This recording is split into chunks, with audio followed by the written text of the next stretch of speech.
देख रहे हैं ब्लंटली स्पीकिंग।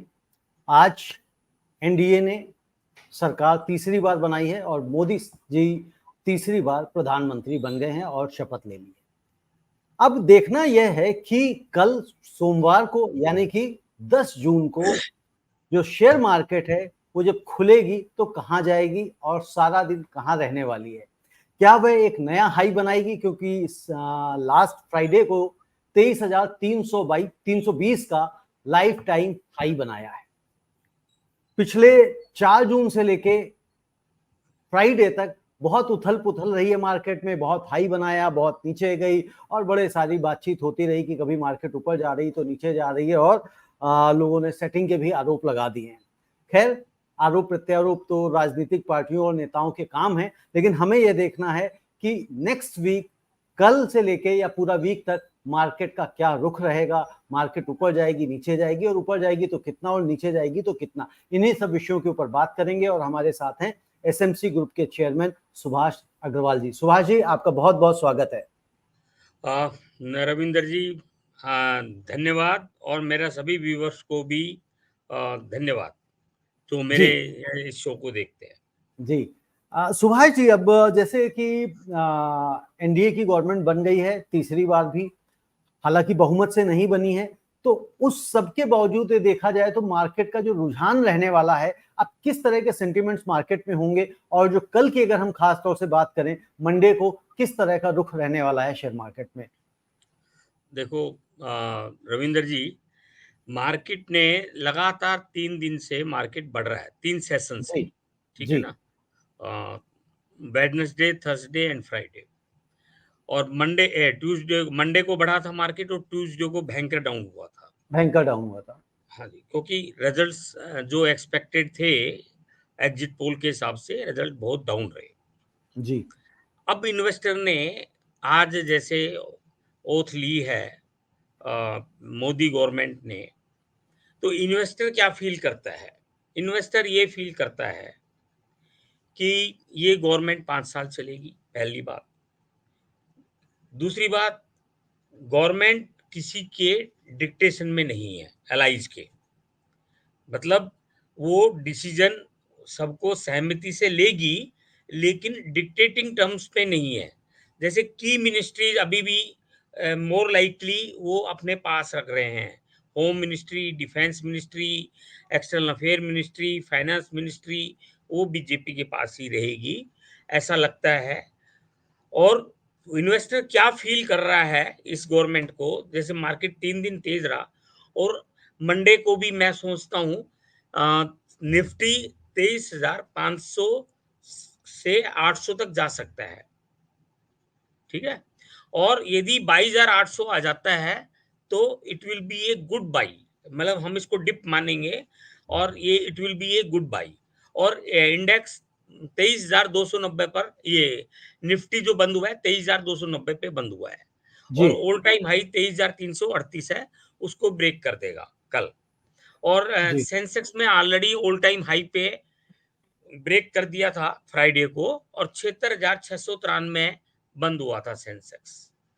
तो मेरा मानना है कि मार्केट ये फील करती है कि policies will remain continue, step infra पे खर्चा होगा, कैपेक्स पे खर्चा होगा, इन्वेस्टमेंट पे, मतलब डिफेंस सेक्टर में भी इन्वेस्टमेंट होगी, है नी। और जी मैन्युफैक्चरिंग के ऊपर जो पीएलआई में जो इन्वेस्टमेंट इंसेंटिव है वो मिलता रहेगा, और विकास के हिसाब से काम होगा। ये इन्वेस्टर ये फील करके चल रहा है। और मैं प्राइवेट कंपनीज के ऊपर जो ऑर्डर्स हैं वो एग्जीक्यूट होंगे। आपने देखा होगा पीएसयू बहुत बढ़िया कर रहे थे, पीएसयू के रेट सडनली गिरे थे ट्यूसडे को। वो इसलिए गिरे थे कि अब तो इतनी गवर्नमेंट वीक आ गई है, तो ये पीएसयू वापस कमजोर हो जाएंगे, लेकिन फिर बढ़ना शुरू हो गए। अब वो जैसे जैसे मूवमेंट होता है, जैसे जैसे हैपनिंग होती है पॉलिटिकली, इन्वेस्टर देखता है।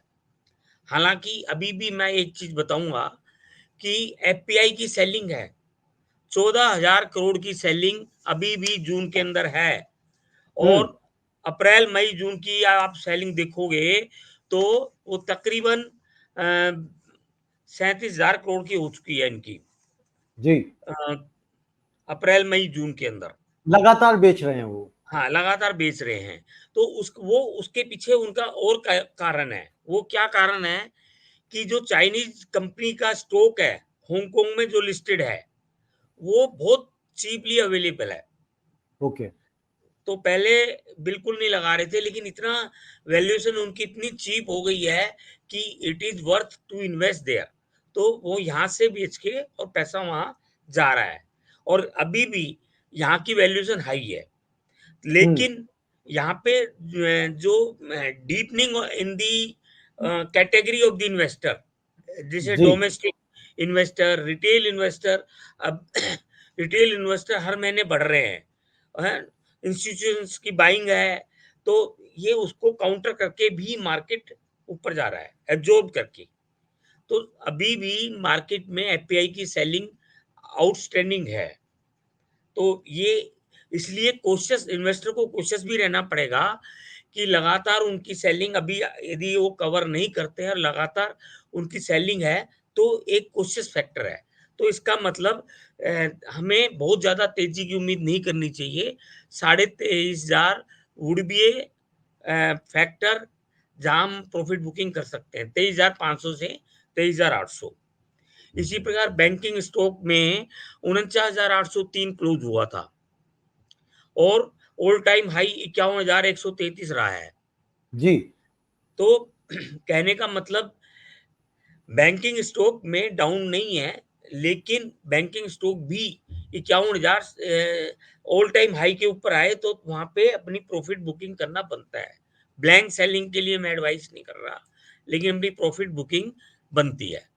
तो कहने बनती का है। मतलब टोटलिटी में ये है कि अभी और फर्दर वेट एंड वॉच की पॉलिसी भी चलेगी कि जैसे आज उनकी डिक्टेशन नजर नहीं आई एलाइज की, जी।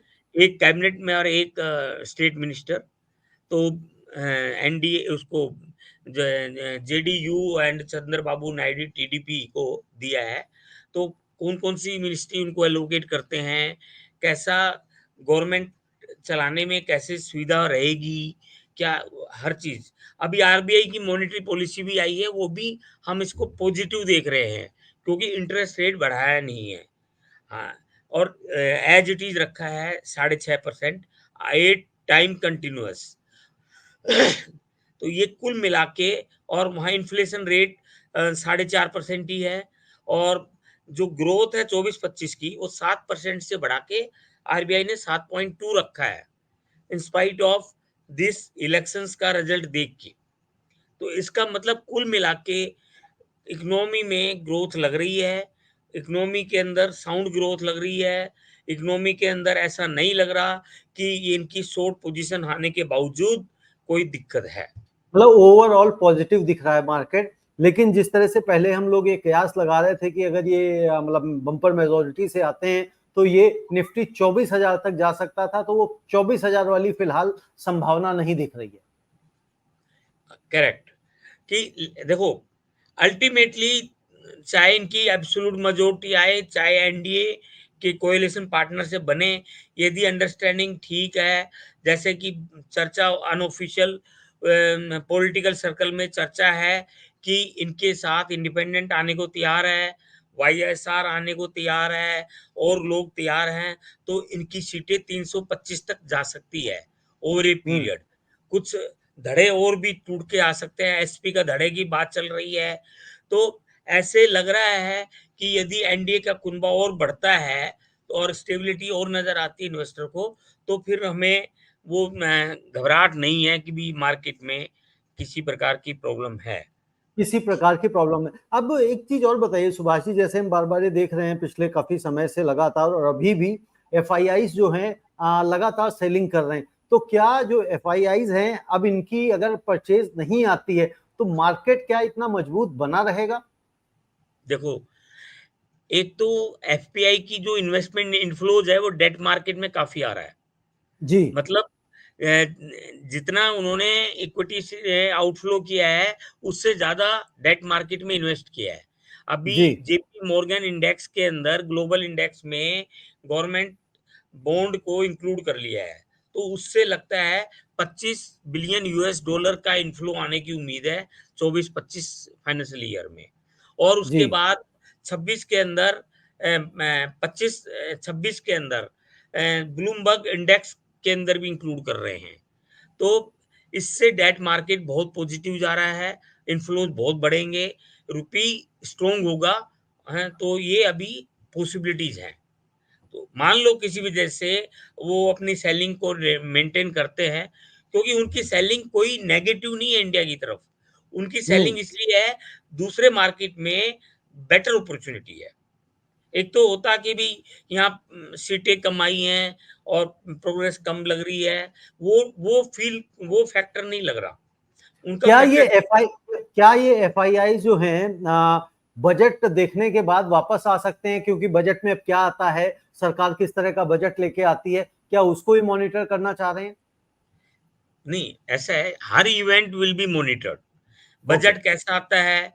बजट किसी के दबाव के हिसाब से ग्रोथ ओरिएंटेड नहीं है, डिफेंस पर फैक्ट्रियां नहीं चल रही, कैपेक्स पर खर्चा नहीं हो रहा, वो इस हर चीज को देखा जाएगा।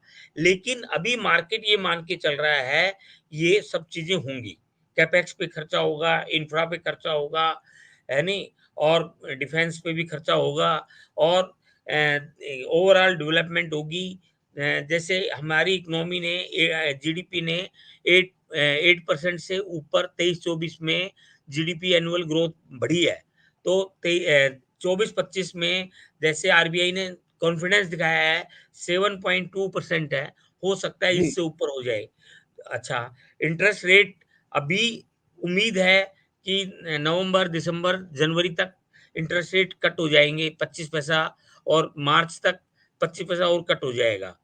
तो वो भी एक बहुत बड़ा पॉजिटिव फैक्टर बनेगा। है नहीं, लेकिन हर events is to be observed by every investor including FPI. जी बजट विल एक be a very good factor. जी एक सुभाष जी, लास्ट क्वेश्चन, और जिस तरह से आपने बताया कि भाई 23,500 या मैक्सिमम 23,800 तक चला जाएगा, मार्केट जा सकता है, मतलब 23,500 आपने बताया कि सेलिंग बन जाती है वहां से। क्या आने वाले दिनों में हम कोई बड़ी करेक्शन भी मार्केट में देखने को मिल सकती है 1,000-1,500 पॉइंट की, या अब ये 23,000 जो आपने कहा कि 22,800 23,500 इसके बीच में मार्केट बना रहेगा? देखिए, अभी है ना, कैबिनेट में मिनिस्ट्री एलोकेशन होनी है, कौन से जी मिनिस्टर को कौन सी एलोकेशन होगी। यदि उसमें कहीं पर कंप्रोमाइज़ नज़र नहीं आता है और देश इंटरेस्ट में सही मिनिस्टर को सही एलोकेशन हो रही है, तो ये this will be a good factor. अभी थोड़ी कॉशियस अप्रोच इन्वेस्टर रख रहा है, तो मैं समझता हूँ 23,500 कॉशियस अप्रोच के बाद है, और यदि सब कुछ सही जाता है, बजट भी सही आ जाता है, तो 24,000 क्रॉस करना बड़ी बात नहीं है। मैं इस बात को मानता हूँ। दूसरी चौबीस बात, हजार क्रॉस करना बड़ी बात नहीं, बजट अगर ठीक आ जाता है। जी हाँ जी, बजट ठीक आता है, हर इवेंट विल बी ऑब्जर्व्ड। और जो आपने मेजर करेक्शन की बात करी है, वो आ सकती है। कल को कोएलिशन गवर्नमेंट टूट जाती है, एनडीए गवर्नमेंट, कोई ऐसी सिचुएशन बनती है कि जिसके अंदर टीडीपी, जेडीयू और इनके अलाइज, कोई भी, इवन शिंदे ग्रुप भी हट सकता है, कोई भी ऐसी चीज है जहाँ पे उनको डिक्टेशन और इंडिया ब्लॉक ज्यादा एक्टिव हो जाता है, और वो कोई ऐसा गेम करके ले आते हैं जिससे इन्वेस्टर को कॉन्फिडेंस होता है कि भाई ये गवर्नमेंट नहीं चल रही है ना, एनडीए गवर्नमेंट, तो फिर वो मार्केट टूट सकता है। वो तो मतलब एक वर्स्ट केस सिनारियो लेकिन हो गया वो कि वो अगर सर्कमस्टांसेस अभी मार्केट मान के नहीं चल रहा। अभी स्टेबिलिटी जी मार्केट मान के चल रहा है, स्टेबल गवर्नमेंट बन गई है, और ये 5 साल चलेगी।